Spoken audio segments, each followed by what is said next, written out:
Hello friends, എല്ലാവർക്കും നമസ്കാരം. മറ്റൊരു ടെക്നിക്കൽ വീഡിയോയിലേക്ക് എല്ലാവരെയും സ്വാഗതം ചെയ്യുന്നു. ഇന്നത്തെ വീഡിയോ വീണ്ടും നമ്മുടെ ഗതികെട്ട സോളാർ കാര്യങ്ങളെ പറ്റി തന്നെയാണ്. കാരണം വീണ്ടും പ്രശ്നങ്ങളാണ്. സോളാർ സ്ഥാപിച്ചവരെല്ലാം മണ്ടന്മാരായി മാറിക്കൊണ്ടിരിക്കുകയാണ്. ഇനി ഇതൊന്നും കേൾക്കാതെ സോളാർ സ്ഥാപിക്കുന്നവർ വെറും മന്ദബുദ്ധികളാണ്. ഇനിയും പ്രതികരിക്കാതിരിക്കുന്നവരെ പറ്റി എനിക്ക് പ്രത്യേകിച്ചൊന്നും പറയുവാനുമില്ല. എന്താ ഇതിനൊക്കെ മറുപടി പറയുക? എന്തായാലും ഇന്ന് വളരെ രൂക്ഷമായ രണ്ട് വിഷയങ്ങളാണ് ഈ വീഡിയോയിൽ ഞാൻ പറയുവാൻ ഉദ്ദേശിക്കുന്നത്. സംഭവിച്ചിട്ടില്ലാത്ത ഒരു ഗ്രോസ് മീറ്ററിങ്ങിനെ പൊക്കിയെടുക്കുവാൻ ഇവിടെ രാഷ്ട്രീയക്കാരുണ്ട്. എന്നാൽ സംഭവിച്ചു കൊണ്ടിരിക്കുന്ന കൊള്ള നിർത്തലാക്കുവാൻ ഇവിടെ രാഷ്ട്രീയക്കാരുമില്ല, പ്രതികരിക്കാൻ ജനങ്ങളുമില്ല. കാരണം എന്താ? സോളാർ സ്ഥാപിച്ചു, എല്ലാ പേർക്കും കറണ്ട് ചാർജ് കുറഞ്ഞിട്ടുണ്ട്, അത് തന്നെ ലാഭം. നിങ്ങൾക്ക് എന്തൊക്കെ വാഗ്ദാനങ്ങൾ നൽകിയാണ് ഈ സോളാർ സ്ഥാപിപ്പിച്ചത്?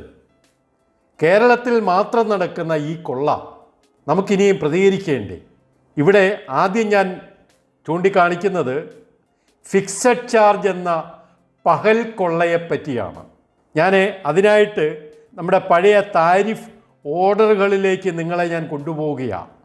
2012-13 കാലഘട്ടത്തിലുള്ള ഈ ഉത്തരവിലുള്ള താരിഫ് ഓർഡർ അനുസരിച്ച് LT1A ഡൊമസ്റ്റിക്, കാരണം അന്ന് LT1B ഉണ്ടായിരുന്നു. LT1B എന്ന് പറയുന്ന ഈ പറയുന്ന കാറ്റഗറികളാണ്. നിങ്ങളിത് വായിക്കുക. അപ്പോൾ അത് ഈ 12-13 ഉത്തരവനുസരിച്ച് LT1Aക്ക് സിംഗിൾ ഫേസിന് 20 രൂപ ഫിക്സഡ് ചാർജ്, 3 ഫേസിന് 60 രൂപ. അതേ ചാർജ് തന്നെയായിരുന്നു ഈ പറയുന്ന കാറ്റഗറിയിലുള്ള LT1Bക്കും. സാധാരണ ഈ താരിഫൊക്കെ ഇവർ ശരിയാക്കുമ്പം അതിനൊക്കെ ചില ഫോർമുലകളുണ്ട്. അതാണ് ഞാൻ താഴോട്ട് കാണിക്കുന്നത്. 14-15 LT1ന് 20-60, LT1B അന്ന് എന്ത് ചെയ്തു? പുതിയൊരു താരിഫാക്കി മാറ്റി LT6E ആക്കി. ആ സെയിം എമൗണ്ട് തന്നെയാണിത്. ഞാൻ പറഞ്ഞല്ലോ ഒരു ഫോർമുലയെന്ന് ഞാൻ പറഞ്ഞല്ലോ. എല്ലാത്തിൻ്റെ ഓർഡറുകൾ ഞാനിവിടെ കാണിച്ചിട്ടുണ്ട്. 17-18 വന്നപ്പോഴേ 30 രൂപ 80 രൂപ അങ്ങനെയായി. അതേ എമൗണ്ട് തന്നെയാണ് ഈ പറഞ്ഞ 6Eക്കും. പിന്നെ 19 ഇറങ്ങിയ ഈ ഓർഡർ പ്രകാരം ഇവർ ഈ പറയുന്ന ഫിക്സഡ് ചാർജിൻ്റെ സ്ട്രക്ചർ തന്നെ മാറ്റി അവർ മന്ത്ലി സ്ലാബ് വെച്ചാക്കി. അത് മിനിമം 35 രൂപ, മാക്സിമം 150 രൂപ, 3 ഫേസിന് മിനിമം 90 രൂപ, 150 രൂപ. ആ സമയത്ത് എവരുടേത് എത്ര?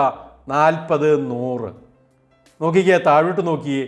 ഓരോ വർഷവും ഇതിങ്ങനെ കൂട്ടി കൊണ്ടുപോവുകയാണ്. അപ്പോൾ ഇത് ശരിക്കും ഈ ഒരു ഫോർമുല അനുസരിച്ച് ഈ മന്ത്ലി സ്ലാബ് അനുസരിച്ച് ഇതിനെ മാറ്റിയില്ലായിരുന്നു എങ്കിൽ തീർച്ചയായും നമ്മുടെ ഫിക്സഡ് ചാർജ് ഇതാണ്, 50 രൂപ 120 രൂപ. അതായത് മന്ത്ലി ചാർജ് പെർ കൺസ്യൂമറാണിത്. അവിടെ കണക്റ്റഡ് ലോഡുമായിട്ട് ഒരു ബന്ധവുമില്ല. അപ്പോൾ നമ്മൾ നിശബ്ദരായതുകൊണ്ട് മാത്രമാണ് ഈ ഒരു മാറ്റത്തിലേക്ക് പോയത്. അതുകൊണ്ട് എന്തു പറ്റി? ഇന്ന് സോളാർ സ്ഥാപിക്കുന്നവൻ്റെ എല്ലാം നെഞ്ചത്ത് വെള്ളിടി വീഴുകയാണ്. ഈ മാറ്റം വരുത്തിയതുമായി ബന്ധപ്പെട്ട് എൻ്റെ ഒരു പ്രിയ സുഹൃത്ത് എന്നോട് പറഞ്ഞത്, കാരണം ഞാൻ പല വീഡിയോകളിലും ഈ പ്രോബ്ലം എടുത്ത് കാണിച്ചപ്പോഴേ പുള്ളി എന്നോട് പറഞ്ഞത്, ജെയിംസേ അത് അങ്ങനെയല്ല, പണ്ട് കാലത്ത് ഈ 19 അന്നിരുന്ന റെഗുലേറ്ററി കമ്മീഷൻ്റെ അധികാരികളെ കൊണ്ട് നമ്മൾ നിർബന്ധിപ്പിച്ചിങ്ങനെ മാറ്റിയതാണെന്ന് പറഞ്ഞു. പക്ഷേ എനിക്കത് ഇനിയും വിശ്വസിക്കുവാൻ പറ്റുന്നില്ല. കാരണം ഇവർ അഥവാ അങ്ങനെ ഒരു പ്രപ്പോസൽ കൊണ്ടുവന്നിരുന്നു എങ്കിൽ പോലും KSEBയിലെ ബുദ്ധിമാന്മാരായ എൻജിനീയർമാർ അത് അക്സെപ്റ്റ് ചെയ്തത് ഈ സോളാർ പ്രതിഷ്ഠാപനങ്ങളെ മുന്നിൽ കണ്ടുകൊണ്ട് തന്നെയാണ്. കാരണം ഇതുകൊണ്ടാണ് ഇന്ന് സോളാർ സ്ഥാപിച്ചവർക്ക് ഈ പ്രത്യാഘാതം ലഭിക്കുന്നത്. ഇന്ന് ലഭിക്കുന്ന ബില്ലുകളിൽ നിങ്ങൾ ശ്രദ്ധിച്ചാൽ ഇതനുസരിച്ച് വലിയൊരു ഫിക്സഡ് ചാർജും വരുന്നുണ്ട്. അതുകൂടാതെ പുതിയൊരു എന്താണ് പറയുക, generation duty, self generation duty എന്ത് രസകരമായ കാര്യം. ഞാൻ ഈ വീഡിയോയിൽ അതെല്ലാം ഞാൻ വിശദീകരിക്കാം. അപ്പം ഞാൻ പറഞ്ഞു വരുന്നത്, ഈ 50 രൂപ 120 രൂപ എന്ന നിലയിൽ ഇരിക്കേണ്ട നമ്മളുടെ ഫിക്സഡ് ചാർജ് അവർ കൂട്ടി ഇങ്ങനെയാക്കി. നമുക്കൊന്ന് കമ്പയർ ചെയ്യാം. കാരണം ഇവിടെ 50 120 ആകുമ്പോൾ എന്തായാലും നമ്മളുടേത് അങ്ങനെയാണ് ഇരിക്കേണ്ടത്. പക്ഷേ ഞാനൊരു കാര്യം ചെയ്യുക, ഇനി നമ്മളിതൊക്കെ കുറഞ്ഞു പോയി എന്ന് വേണ്ട, ഈ 50-നെ ഞാനങ്ങ് 60 ആക്കുന്നു, 120-നെ ഞാനങ്ങ് 130 ആക്കുന്നു. കണ്ടില്ലേ, ഞാൻ ഡൊമസ്റ്റിക്കിൻ്റെ നമ്മളുടെ ഫിക്സഡ് ചാർജ് 60 രൂപയാക്കുന്നു, 3 ഫേസിൻ്റെ 130 രൂപയാക്കുന്നു. ഒന്ന് നോക്കിക്കേ, നമ്മുടെ നേരത്തെ ഉണ്ടായിരുന്ന ഓൾഡ് ഇപ്പോൾ നമുക്ക് ലഭിക്കുന്ന ഫിക്സഡ് ചാർജ്, അതായത് സിംഗിൾ ഫേസ് നമുക്ക് 5 kW വരെ ഉള്ളത് സിംഗിൾ ഫേസ് ആക്കാമല്ലോ. അവന് 200 യൂണിറ്റ് എടുത്താലും 300 യൂണിറ്റ് എടുത്താലും 500 യൂണിറ്റ് എടുത്താലും 600 എടുത്താലും നേരത്തെ ഉള്ള സ്ട്രക്ചർ അനുസരിച്ച് ഈ 60 രൂപ, ഞാൻ പറഞ്ഞ 10 രൂപ ഞാൻ കൂട്ടി എഴുതിയിരിക്കുന്നത്, ഈ 60 രൂപ തന്നെയായിരിക്കും. പക്ഷേ നമ്മുടെ പുതിയ സ്ട്രക്ചർ അനുസരിച്ച് നോക്കിക്കേ, ആ എടുക്കുന്ന യൂണിറ്റിനനുസരിച്ച് അവൻ അടയ്ക്കേണ്ട ഫിക്സഡ് ചാർജ് കണ്ടോ. ഇനി 5-ന് മുകളിൽ 6 kW എടുക്കുന്നു ഇരിക്കട്ടെ, അവിടെയും ഇതേ രീതിയിൽ തന്നെ ഈ 130 രൂപ വരേണ്ടടുത്ത് അത് എത്ര രൂപയായി മാറുന്നു എന്ന് നോക്കുക. 260 രൂപ വരെ മാറുന്നു. അപ്പോൾ ഇത് എല്ലാ ഡൊമസ്റ്റിക് കൺസ്യൂമേഴ്സിനെയും ബാധിക്കുന്ന കാര്യമാണ്. പക്ഷേ പ്രത്യേകിച്ചും ഇത് ആരെയാണ് കൂടുതൽ അഫക്റ്റ് ചെയ്യുന്നത്? സോളാർ സ്ഥാപിച്ചവനെയാണ്. അവൻ കരുതിയത് അവന് കറണ്ട് ചാർജ് വരില്ല എന്നൊക്കെ പ്രതീക്ഷിച്ചുകൊണ്ടാണ് ഇത്രയും വലിയ ഇൻവെസ്റ്റ്മെൻറ്റ് അവിടെ നടത്തിയത്. ഇപ്പോൾ എടുത്തു നോക്കുമ്പോൾ ദിനം പ്രതി അവൻ്റെ ഫിക്സഡ് ചാർജ് പുതിയ പുതിയ നിയമങ്ങൾ കൊണ്ടുവന്ന് മാറ്റിക്കൊണ്ടേയിരിക്കുകയാണ്. അതുകൊണ്ട് ഇവിടെ എനിക്ക് പ്രത്യേകിച്ച് എടുത്തു പറയുവാനുള്ളത്, ദയവ് ചെയ്ത് ഇത് പഴയ സ്ട്രക്ചറിലേക്ക് മാറ്റുക.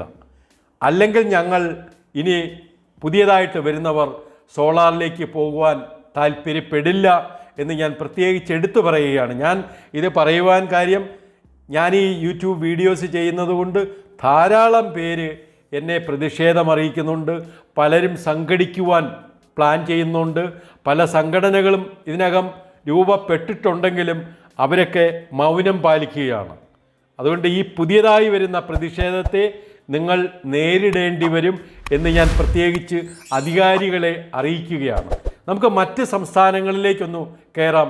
സെൻട്രൽ ഇലക്ട്രിസിറ്റി അതോറിറ്റിയുടെ ഒരു റിപ്പോർട്ടാണിത്. 2022-23 ഡേറ്റ പ്രകാരം തയ്യാറാക്കിയ മറ്റ് സംസ്ഥാനങ്ങളിലെ ഫിക്സഡ് ചാർജിൻ്റെ സ്ട്രക്ചറാണ്. ഈ പറഞ്ഞതുപോലെ മന്ത്ലി സ്ലാബ് അനുസരിച്ചുള്ള കുറച്ച് സംസ്ഥാനങ്ങൾ മാത്രമേ ഉള്ളൂ. അതും മനുഷ്യർക്ക് ഭേദപ്പെടുന്ന, മനുഷ്യർക്ക് താങ്ങുവാൻ പറ്റുന്ന തരത്തിൽ മാത്രമാണ് അവരത് നടപ്പാക്കിയിട്ടുള്ളത്. സാധാരണ ഇന്ത്യയിൽ മൊത്തമായിട്ടൊന്ന് പരിശോധിച്ച് കഴിഞ്ഞാൽ ഡൊമസ്റ്റിക് കൺസ്യൂമേഴ്സിന് കൂടുതൽ സൗജന്യങ്ങളും സബ്സിഡികളും എല്ലാം ഉണ്ട്. എന്നിട്ട് പോലും ഇവിടെ കേരളത്തിൽ ഏറ്റവും കൂടുതൽ അഫക്റ്റ് ചെയ്തിരിക്കുന്നത് പാവം ഡൊമസ്റ്റിക് കൺസ്യൂമേഴ്സിനാണ്. അവരാണിന്ന് ഏറ്റവും കൂടുതൽ സോളാർ സ്ഥാപിക്കുവാൻ തയ്യാറായി വരുന്നതും.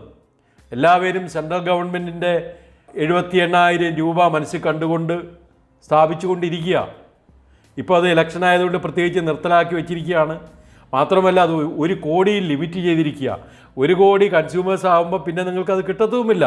അതുകൊണ്ട് നിങ്ങൾ അതിനു വേണ്ടി വെച്ച വെള്ളം നിങ്ങളങ്ങ് മാറ്റി വെച്ചേക്കുക. അതൊന്നും നിങ്ങൾ കൂടുതൽ പ്രതീക്ഷിക്കേണ്ട. ഏതായാലും നമുക്ക് ഈ ഫിക്സഡ് ചാർജ് ഒന്ന് പരിശോധിക്കാം. ചണ്ഡീഗഡിൽ ഇതാണ് രീതി. ഫിക്സഡ് ചാർജ് ഇങ്ങനെയാണ് വരുന്നത്. അതായത് ഓരോ സ്ലാബിനും അപ് ടു 5 kW 20 രൂപ, പിന്നെ 30 രൂപ for load above 5 kW and up to 10 kW, പിന്നെ 40 രൂപ അതിന് മുകളിൽ. ഇതിനൊക്കെ ഒരു മാന്യതയുണ്ട്. കാരണം നമ്മൾ KW അനുസരിച്ച് കൊടുത്താൽ മതി. ഇവിടെ നോക്കിയേ, ഞാൻ നേരത്തെ കാണിച്ച ഫിഗറിൽ ഇതനുസരിച്ച് ഈ 2 kW ഈ 60 രൂപയുടെ സ്ഥാനത്ത് ഇവിടെ എത്രയാണ് വരുന്നത്? വെറും 20 രൂപയാണ്. ഇനി നമുക്ക് ഡൽഹിയിൽ നോക്കാം. ഡൽഹിയിൽ ഫിക്സഡ് ചാർജിൻ്റെ അടുത്ത് ഇങ്ങനെ മാർക്ക് ചെയ്തിട്ട് അതിന് താഴെ എഴുതിയിട്ടുണ്ട്, fixed charges are calculated depending upon the sanctioned load of consumers which are different as specified in tariff schedule. മനസ്സിലായില്ലേ? അവിടെ കണക്റ്റഡ് ലോഡ് അനുസരിച്ചാണ്. കണക്റ്റഡ് ലോഡ് അനുസരിച്ചാണെങ്കിൽ നമ്മുടെ ഇന്നത്തെ ഈ സോളാറുകാരെ ഇത് ബാധിക്കത്തില്ല. ഹിമാചൽ പ്രദേശ് അവിടെയും നോക്കിയേ 0 to 60 വരുന്നതിന് 55 രൂപ, പിന്നെ 0 to 125 വരുന്നതിന് 85 രൂപ. പിന്നെ അടുത്തത് ജാർഖണ്ഡ്, അവിടെ 0 to 100 20 രൂപ, 0 to 100 ഡൊമസ്റ്റിക് അർബനിൽ 75 രൂപ. പിന്നെ ലഡാക്ക് അപ് ടു 200 യൂണിറ്റ്സ് 10 രൂപ, എല്ലാം 10 രൂപ. പിന്നെ അടുത്ത രാജസ്ഥാൻ 100 രൂപ പെർ കണക്ഷൻ പെർ മന്ത്. ഈ ഏരിയയിൽ വരുന്ന എന്ന് പറഞ്ഞാൽ അവിടെ സ്ലാബ് തിരിച്ചു പറഞ്ഞിട്ടില്ല, എല്ലാവർക്കും 100 രൂപ. പിന്നെ ഇവർക്കെല്ലാവർക്കും 100 രൂപ. ഈ കാറ്റഗറിയിൽ വരുന്നവർക്ക് സ്മോൾ ഡൊമസ്റ്റിക് 125 രൂപ. ഇങ്ങനെ അവിടെയും കഴിഞ്ഞു. അടുത്തത് തമിഴ്നാട്ടിൽ ഫിക്സഡ് ചാർജ് ഇങ്ങനെയാണ്. ഡൊമസ്റ്റിക് ഇത് പല കാറ്റഗറി വരുന്നതുകൊണ്ടാണ് അങ്ങനെ കിടക്കുന്നത്. ജനറലി ഇത് എത്ര രൂപ? 15 രൂപ. അടുത്ത വെസ്റ്റ് ബംഗാൾ ഡൊമസ്റ്റിക് 15 രൂപ, 5 രൂപ, 15 രൂപ. അപ്പോൾ ഇതാണ് ഫിക്സഡ് ചാർജിൻ്റെ ചരിത്രം. നിങ്ങളിനി ആലോചിക്കുക, കേരളത്തിൽ നടക്കുന്നത് പകൽക്കൊള്ളയല്ലാതെ മറ്റെന്താണ്? ഇവിടെ സോളാർ സ്ഥാപിച്ചവൻ കൊണ്ടുചെന്ന് ഓംബുഡ്സ്മാനിലൊരു പരാതി കൊടുത്തപ്പോൾ അവിടെ KSEB പറഞ്ഞ കാര്യം എന്താണ്? നിങ്ങൾ ഞങ്ങളുടെ സപ്ലൈ ഇല്ലാതെ അല്ല ഈ സോളാർ ഉണ്ടാക്കുന്നതും സോളാറിൽ നിന്ന് നിങ്ങൾ നേരിട്ട് ഉപയോഗിക്കുന്നതും, അതുകൊണ്ട് ഞങ്ങൾക്കതിൻ്റെ ഒരു ഭാഗം തന്നേ പറ്റുള്ളൂ എന്ന് പറഞ്ഞ് പിടിച്ചു വാങ്ങിക്കുകയാണ്. നമ്മൾ നേരിട്ട് ഉപയോഗിക്കുന്ന എനർജിക്കും ഫിക്സഡ് ചാർജ്. ഇന്ന് രാവിലെ മസ്കറ്റിൽ നിന്ന് ഒരു സുഹൃത്ത് വിളിച്ചു. അവൻ അതിശയിക്കുക, ഞാൻ നേരിട്ട് ഉപയോഗിക്കുന്നതിന് എന്തിനാണ് ഈ ചാർജ് വാങ്ങിക്കുന്നത്, എന്തിനാണ് ഈ ഫിക്സഡ് ചാർജ് വാങ്ങിക്കുന്നത്, എന്തിനാണ് ഇത്രയധികം ഇലക്ട്രിസിറ്റി ഡ്യൂട്ടി സെൽഫ് ജനറേഷന് വാങ്ങിക്കുന്നത്? എന്ത് കഷ്ടമാണെന്ന് നോക്കി. കഴിഞ്ഞ ബഡ്ജറ്റിൽ വന്ന കാര്യമാണിത്. അതായത് 1963 നിയമപ്രകാരം ഇലക്ട്രിസിറ്റി ഉണ്ടാക്കുമ്പോൾ അല്ലെങ്കിൽ സെൽഫ് ജനറേഷൻ നടത്തുമ്പോൾ 1.2 പൈസ ആണ് ചാർജ് ചെയ്തുകൊണ്ടിരുന്നത്. അതിപ്പോൾ 15 പൈസയാക്കി മാറ്റി എന്ന് കഴിഞ്ഞ ബഡ്ജറ്റിൽ പ്രഖ്യാപിച്ചു. ഇതിലൂടെ 24 കോടി രൂപ അധിക വരുമാനം ഉണ്ടാക്കും എന്നും പറഞ്ഞു. ഇതുമായി ബന്ധപ്പെട്ട് പത്രക്കാർ ചോദിച്ചതിന് മറുപടിയാണ് ഇവിടെ കാണുന്നത്. KN ബാലഗോപാൽ മനോരമ ന്യൂസിനോട് സോളാർ വൈദ്യുതി ഉൽപ്പാദകർക്ക് തീരുവ വർധന ബാധകമല്ല. സ്വയം വൈദ്യുതി ഉൽപ്പാദിപ്പിക്കുന്നവർക്കുള്ള തീരുവ 1.2 പൈസയിൽ നിന്നും 15 പൈസയാക്കി. സോളാറിന് ബാധകമല്ല. സ്വയം വൈദ്യുതി ഉൽപ്പാദിപ്പിക്കുന്നവർക്ക് 1.2 പൈസയിൽ നിന്ന് 15 പൈസയാക്കി. സോളാറിന് ബാധകമല്ല. എന്ത് കഷ്ടമാണെന്ന് നോക്കിയേ. ഇത് പലരും അയച്ചു തന്ന ബില്ലുകളാണ്. 2.9 2 രൂപ 90 പൈസയായിരുന്നു. അത് കഴിഞ്ഞൊരു മാസം 3 രൂപ 31 പൈസയായി. അത് കഴിഞ്ഞിപ്പോൾ ലാസ്റ്റ് വന്നതിൽ 42 രൂപ 15 പൈസ. ഇവിടെ നോക്കിയേ, ഫിക്സഡ് ചാർജ് 200 രൂപ. അടുത്ത ബില്ല് 64 രൂപ 5 പൈസയായി അവൻ്റെ ജനറേഷൻ ഡ്യൂട്ടി. സോളാറിന് വാങ്ങിക്കില്ല എന്ന് പറഞ്ഞ സർക്കാരാണിത്. ഇവിടെ ജനറേഷൻ ഡ്യൂട്ടി 110 രൂപ 70 പൈസ, 72 രൂപ 75 പൈസ. ഇനി ഫിക്സഡ് ചാർജ് നോക്കിക്കേ എത്ര രൂപയാണെന്ന്. ഇങ്ങനെയാണ് ഇവിടെ നടന്നുകൊണ്ടിരിക്കുന്ന രീതി. സെൻട്രൽ ഗവൺമെൻറ് വ്യക്തമായിട്ട് ഉത്തരവിറക്കി സെൽഫ് ജനറേഷന് ഡ്യൂട്ടി വാങ്ങരുത് എന്ന്. അതുകൊണ്ടാണ് പത്രക്കാർ ചോദിച്ചതിന് ഈ ബന്ധപ്പെട്ട ഉത്തരവാദിത്വമുള്ളവർ ഈ മറുപടികൾ പറഞ്ഞതും. എന്നിട്ട് നിങ്ങൾ എന്തിന് ഈ പൈസ വാങ്ങിക്കുന്നു? എന്തിന് നിങ്ങൾ അനധികൃതമായിട്ട് ഫിക്സഡ് ചാർജ് കൂട്ടി? എൻ്റെ പ്രിയപ്പെട്ട സോളാർ പ്രൊസ്യൂമേഴ്സ്, ഞാനും ഒരു സോളാർ പ്രൊസ്യൂമറാണ്. നമ്മൾ ലക്ഷങ്ങൾ ഇറക്കി ഈ സോളാർ സ്ഥാപിച്ചിട്ട് ദിനം പ്രതി പുതിയ പുതിയ കാര്യങ്ങൾ വന്നുകൊണ്ടിരിക്കുന്നു, നമ്മളെ പിഴിഞ്ഞു വാങ്ങിക്കൊണ്ടിരിക്കുന്നു. ഞാൻ പറഞ്ഞല്ലോ, എറണാകുളം വൈറ്റിലയിലുള്ള ഒരു കൺസ്യൂമർ ഞാനിത് മനസ്സിലാക്കുന്നതിനേക്കാൾ മുന്നേ തന്നെ ഇത് മനസ്സിലാക്കി, അതായത് ഞാൻ എൻ്റെ വീഡിയോകളിൽ പ്രതികരിക്കുന്നതിന് മുന്നേ തന്നെ അവർ ഇത് മനസ്സിലാക്കി. പാവം ഇത് ഓംബുഡ്സ്മാൻ്റെ അടുത്ത് വരെ എത്തി. ഓംബുഡ്സ്മാൻ അത് വളരെ ദയവില്ലാതെ അത് KSEBക്ക് അനുകൂലമായി വിധിച്ചു. ഞാൻ പറയുന്നത്, ഇനി ഇത് റെഗുലേറ്ററി കമ്മീഷൻ ശരിയാക്കും എന്ന് നിങ്ങൾ ദയവ് ചെയ്ത് കരുതിയിരിക്കരുത്. റെഗുലേറ്ററി കമ്മീഷനും ഈ ഓംബുഡ്സ്മാൻ്റെ ചുവട് പിടിച്ച് തന്നെ ഉത്തരവിറക്കുള്ളൂ. എങ്ങനെയായാലും നമ്മൾ ഇതിനു വേണ്ടി സംഘടിക്കുക. റെഗുലേറ്ററി കമ്മീഷനിൽ എത്രയും പെട്ടെന്നൊരു പെറ്റീഷൻ ഫയൽ ചെയ്യുക. അതുകൊണ്ടും ഇത് പരിഹാരമാകുന്നില്ലെങ്കിൽ കോടതിയിൽ പോകേണ്ടി വരും. നിങ്ങൾ മിണ്ടാതിരുന്നാൽ ഇതുപോലെ പുതിയ പുതിയ കാര്യങ്ങൾ വരും. വലിയ താമസമില്ലാതെ ഇവിടെ ഗ്രോസ് മീറ്ററിംഗ് നടപ്പാക്കുകയും ചെയ്യും. കാരണം ഇവിടുത്തെ KSEBക്കും സർക്കാരിനും മനസ്സിലായി ഈ പറയുന്ന ഡൊമസ്റ്റിക് കൺസ്യൂമേഴ്സ് ഇതിലേക്ക് കൂടുതൽ വരുന്നുണ്ട്, കൂടുതൽ കച്ചവടം നടത്താൻ പറ്റിയൊരു മേഖലയാണ്. ഇവർക്ക് എന്തുകൊണ്ട് നാളെ ഇവിടെ ഗ്രോസ് മീറ്ററിംഗ് ആക്കിക്കൂടാ? പക്ഷേ ഞാൻ മനസ്സിലാക്കുന്ന ഒരു കാര്യം, ഇവിടെ എടുത്തു ചാടി ഗ്രോസ് മീറ്ററിംഗ് നടപ്പാക്കുവാൻ പറ്റുന്നു വരത്തില്ല. കാരണം ഇത്രയും വലിയൊരു ടാർഗറ്റ് ഇവിടുത്തെ KSEBക്ക് റെഗുലേറ്ററി കമ്മീഷൻ കൊടുത്തിരിക്കുകയാണ്. അതായത് RPO 24-25 മൊത്തം കൺസംഷൻ്റെ 40% റീന്യൂവബിൾ എനർജിയിൽ നിന്നായിരിക്കണം എന്ന് പറഞ്ഞിട്ടുണ്ട്. അത് കൂടിക്കൂടി 2029-30 ആകുമ്പോൾ മൊത്തം കൺസംഷൻ്റെ 50% റീന്യൂവബിൾ എനർജിയിൽ നിന്നായിരിക്കണം എന്നിവിടെ നിയമം പാസ്സാക്കി. നിയമം വന്നു കഴിഞ്ഞു. അത് പുതിയ അമെൻമെൻ്റായിട്ട് ഇത്രയും പെട്ടെന്ന് പുറത്തു വരും. പിന്നെ ESO സ്റ്റോറേജ് 2029-30 ആകുമ്പോൾ മൊത്തം കൺസംഷൻ്റെ 2% സ്റ്റോറേജ് ഡിവൈസുകളിൽ സ്റ്റോർ ചെയ്യുന്ന തരത്തിലേക്ക് നമ്മളുടെ ടെക്നോളജി മാറ്റണം. ഈ ബന്ധപ്പെട്ട ലൈസൻസിയും മാറ്റണം. അപ്പോൾ ഞാൻ പറഞ്ഞ ഇത്രയും വലിയൊരു ബാധ്യതയാണ് ഈ KSEBക്ക് വന്നുകൊണ്ടിരിക്കുന്നത്. അതുകൊണ്ട് നാളെ ഗ്രോസ് മീറ്ററിംഗ് നടപ്പാക്കിയാൽ, ഇപ്പോൾ സത്യമായിട്ട് ഞാൻ പറയാം, എൻ്റെ ഓൺ ഗ്രിഡ് ഞാൻ പതുക്കെ അത് മാറ്റി ഓഫ് ഗ്രിഡ് ആക്കും, അല്ലെങ്കിൽ ഹൈബ്രിഡ് ആക്കും. എത്രയോ പേര് ഇതിനകത്ത് പറഞ്ഞെന്നറിയോ? ഇപ്പോഴീ പറയുന്ന ഈ സബ്സിഡിയൊക്കെ വാങ്ങിച്ച് പലരും വെക്കുന്നത് ഹൈബ്രിഡ് മോഡിലുള്ള ഇൻവെർട്ടറുകളാണ്. ഇവർ ഈ മാതിരി കാണിക്കുകയാണെങ്കിൽ അവർ പതുക്കെ അതിൻ്റെ കൂടെ ഒരു ബാറ്ററിയും കൂടെ കണക്ട് ചെയ്ത് KSEB കൊടുക്കുന്നത് അവിടെ സ്റ്റോപ്പ് ചെയ്യും. പ്രത്യേകിച്ച് നമ്മുടെ പുതിയ മൈക്രോ ഇൻവേർട്ടേഴ്സൊക്കെ ആണെങ്കിൽ അവിടെ സീറോ എക്സ്പോർട്ടിന് പ്രൊവിഷനുണ്ട്. അവർ KSEBയിലേക്ക് എക്സ്പോർട്ട് ചെയ്യത്തില്ല.